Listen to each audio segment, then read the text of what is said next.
Yes, ma'am. Opo. It was actually for last Friday.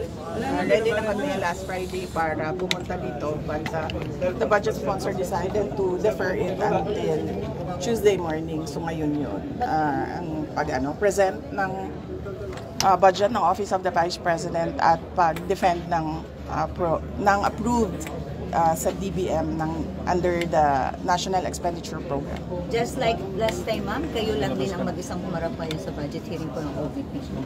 Oh yes, oo. Nag-usap kami ng mga kasamahan ko sa Office of the Vice President and syempre lahat ay apprehensive pa sa nangyari noon sa mga personnel. Nangyari noong committee hearing sa House of Representatives sa mga personnel ng Office of the Vice President na ang daming kinabahan, ang daming nagka-anxiety, ang daming nagkasakit. So sinabi ko sa kanila na it is best kung ako na lang yung aharap sa budget hearing ng Office of the Vice President. Next question, Marian. VP, yung 7.4 million pesos po na binanggit niyo, security personnel po, na public funds po ba galing? Yes. Oo.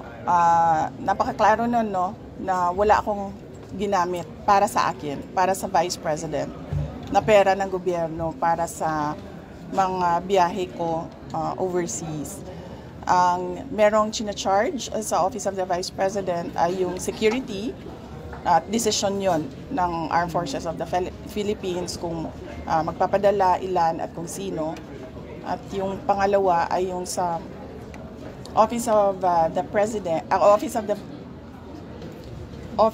of the Vice President personnel na sumasama kapag meron akong events at activities for the Office of the Vice President. Ma'am, you were given an option earlier kung na pwede niyo i-waive yung parliamentary immunity, but you opted to answer the questions anyway. Why po? Yes, oo. Ano nga ba yun? Meron silang tradisyon. According to the House of Representatives, meron silang tradisyon na hindi na nag-hearing ang budget ng Office of the President at Office of the Vice President. Pero kanina tinatanong ako kung i-waive ko ba yung tradisyon na yon nila, no? The privilege, yes. And sinabi ko na i-waive ko yung privilege na wala nang tanong sa budget ng Office of the Vice President. Ma'am? Last two questions, Red. Ma'am, were you expecting yung mga confidential fund questions and yung mga questions about your travel doon sa mga lawmakers na galing sa Makabayan Block? Were you expecting it already? Yes, oo. Madami kaming mga in-expect na mga tanong pero dalawa lang yung nilabas nila, no? Yung tanong sa confidential funds na sinabi ng defense lawyers na huwag sagutin kasi meron silang defense strategy na hindi dapat malaman.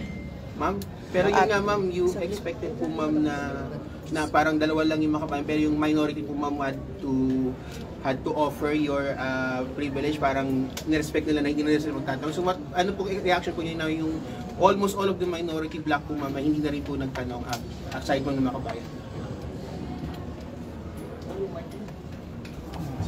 Hindi ko naintindihan yung tanong, sorry. Pakiulit. Aside po ma'am, kasi na parang minade na rin po ng minority, hindi na po nagtanong yung almost lahat ng minority, members ng minority sa inyo. Of course, majority expected na hindi na magtatanong. Yung minority hindi po nagtanong sa inyo, ma'am. So ano po yung reaction po ninyo na parang dalawa lang sa minority, yung Makabayan Block lang nagtanong and hindi lahat yung ng minority members, ma'am? Wala akong feelings or reactions sa doon. Ma'am, why last the House question. Appropriations Panel extended parliamentary courtesy to you this year? time. Because last year nga po, medyo nagkaroon ng intense scrutiny over your over alleged secret fund business. Why do you think? Hindi ko alam. You have to ask the House of Representatives kung anong iniisip nila. Ma'am, kanina you mentioned that you were last question considering kasi subject minsan lang tayo nagaganito. subject of an impeachment trial po. Ma'am, are you still expecting na matutuloy siya or are you still preparing your defense? Oh yes, kasi kung hindi man yan matuloy ngayon, 2025, I'm sure mag-file yan 2026, mag-file yan 2027, or even siguro 2028, right before the presidential elections. So, this is all about the presidential elections of 2028. How do you react to criticisms about your travel expenses when you don't bring home po travel investment pledges? Oh, I'm sorry, wala akong kinuhang pera ng gobyerno sa mga biyahe ko abroad. Okay. Ma'am, babalik kayo Next dito topic. sa plenary Mel. deliberations. Babalik po kayo sa plenary deliberations. So, support po ba kayo sa kay Kong Jose Alvarez sa plenary deliberations ng budget niyo? Ay, pinag-iisipan ko kasi naaawa ako sa kanya eh. Naawa ako kasi he's already 81 years old and kanina nasistress na siya. Kaya pinapatawa ko. Kalihog ma'am, kamusta po? Tingnan natin kung kung nandyan pa yung awa ko sa kanya by the time na schedule na ng plenary. Ma'am, si Pio, Marian? ba kanina ma'am, binabanatan ka or medyo mas mabait sila sa'yo this time? Kasi yung word kanina ka nag-react sa Banat yun. Banat talaga yun. Maganda lang magsalita. Magaling lang magsalita yung dalawang nagtatanong. Hindi sila tulad nung dati na ano bang description ng paano yung mga... Magtagulan. It was just, Oo. more tame this time. Oo, kasi, di ba, hindi naman sila nagtatanong about sa budget eh.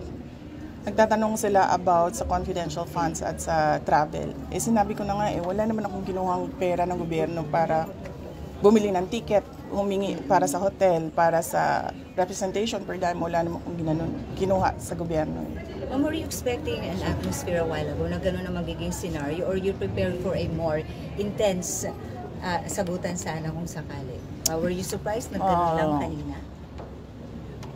Far from the last time you were here? Oo. Hindi lang yun naging intense kasi hindi ako bumanat.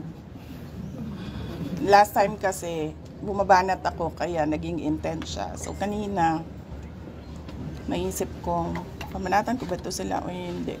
Why ma'am? Ba't Ba't nga hindi ba na po hindi? kayo bumabanat? Ba't nga po? Naaawa ako kay Congressman Pepito Alvarez kasi he's 81 years old and I do not think that he can handle the stress of an intense and heated budget hearing. Marian? Si PRRD, kamusta po? Tumawag siya last Friday. Monday ngayon. Hindi siya tumawag kahapon. It's Tuesday now, ma'am. Last Friday siya tumawag. He's okay. Paano okay? Can you elaborate ba? He's okay. Nag-usap kami about politics. Nag-usap kami about flood control. Nag-usap kami about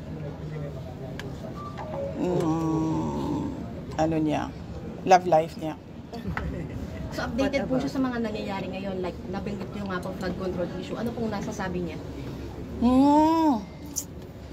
Kasi bawal ako mag-discuss ng kung anong pinag-uusapan doon sa loob eh. So hindi ko masabi kung anong sinasabi niya. Okay, next question. Any more? Pero nakababahala kasi parang ang sinasabi kasi ni Atty. Bonfan, he's unfit now. That's why we kept on asking how is really the former president kasi di ba parang kaya po na-defer ang kanyang supposedly confirmation of charges because of his health and medical condition. Sa tingin ko naman, merong mangyayaring hearing sa competency. So, antayin na lang natin yung mga experts. Both sides, sa ICC, sa prosecution, sa defense side. And I'm sure maglalabasan yung mga experts para sabihin kung ano yung problema. Okay. Ma'am, were you able... Do you think Marian? he is well, ma'am? He is fit to stand trial? Ay, naku, hindi ako expert sa kung ano dapat ang kapasidad ng isang witness or ng isang accused. Pero ma'am, sa conversation niyo, sharp pa rin po bang mag-ano po sa pag-isip mo si former president? Sige, antayin na lang siguro natin yung hearing sa competency kung meron man. I'm sure masasabi ng mga experts kung ano yung nakikita nila. Ma'am, were you Next able question. to see former Vice President Robredo when you visited Naga po? Did you have the chance? Kasi ganito yun. Noong nagkita kami ni Vice President Robredo sa bahay niya, alala nyo, Hindi naman odd yun. Hindi odd yun sa akin kasi binibisita ko talaga yung mga former vice presidents. Nag-courtesy call ako sa kanila, nagpapakilala ako. Sinasabi ko kung ano nangyayari sa opisina, ano yung projects ngayon, mga ganon, updates. At dahil doon, binanatan si Vice President Leni Robredo ng mga kasama niya, mga yellow, mga pink, particularly ni Senator Trillanes. At hindi ko kasi gusto yung naggaganon yung isang former vice president. Being a vice president, ayoko yung ginaganon ang mga former vice president. So, for this visit sa Naga City, nagdesisyon ako na huwag kami magkita para wala nang masabi ang mga tao about former Vice President Leni Robredo. Haji. Usap po kayo. Usap kayo. Hindi man. Wala kaming numbers sa isa't isa. Haji. Apo. Ma'am, Madam Vice President, magandang tanghali po. Baka lang po aware po kayo sa recent moves po ni Cavite Representative Kiko Barzaga sa House. Parang china-challenge niya po kasi yung leadership ni House Speaker Martin Romualdez lang. Dapat lang. Dapat lang talaga. Dahil nakita nyo naman yung budget 2023, 24, 25. Malamang agawan na naman yan ng budget sa 2026. At lahat yung mga past budgets natin, nakita natin na it was under the leadership of Speaker Martin Romualdez. Ma'am, dahil hindi mamatay-matay yung issue ng ouster attempt dito sa Kamara, kayo po ba may personal po ba kayong bet for the speakership? Wala, hindi ako, masyadong madami kaming inaasikaso sa Office of the Vice President para ko isipin kung anong nangyayari sa House of Representatives. Other matters, ma'am, baka meron din po kayong comment dun sa independent commission po ng Pangulo, yung composition, baka may any comment kayo, ma'am? Pag ikaw presidente ba, tapos alam mo na kung anong nangyayari. Tapos nakikita mo na based on the budget kung paano binaboy yung pera ng bayan. Mag-aantay ka pa ba ng komisyon o ng Truth Commission o ng kung anong komisyon yan? Actionan mo kasi kaagad dapat yan eh. Unang-una, sinabi ko na noon, nag-appoint siya, nagpumili siya ng speaker na involved sa bribery nakalagay sa isang kaso doon sa Amerika. Klarong-klaro na doon nakita na involved siya sa racketeering and sa bribery. So, ikaw ba, presidente ka ba, ilalagay mo ba yung ganyang klaseng speaker? Siyempre, hindi na, di ba? So, anong nangyari sa budget natin? Na-racketeering din yung budget natin. Tapos, syempre, sumabog na.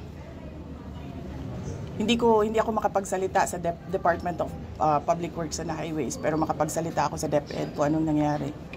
At sinabi ko na sa inyo. Sinabihan na siya, alam niya. In a cabinet meeting, sinabi sa kanya kung anong nangyari sa Department of Education budget. And then, ang ginawa niya is nag-change topic siya.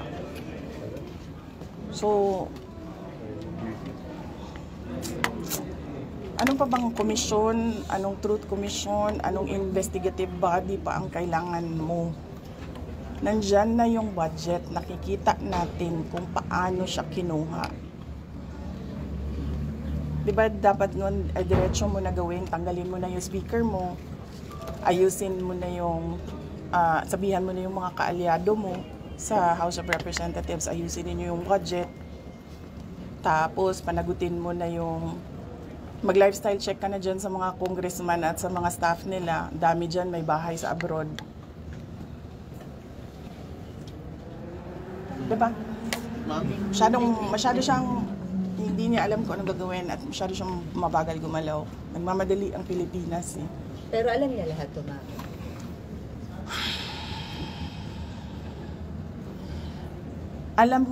Alam nga nung bata na nakikinig lang at nanonood lang ng balita at nagbabasa lang ng budget. Presidente pa, hindi niya alam.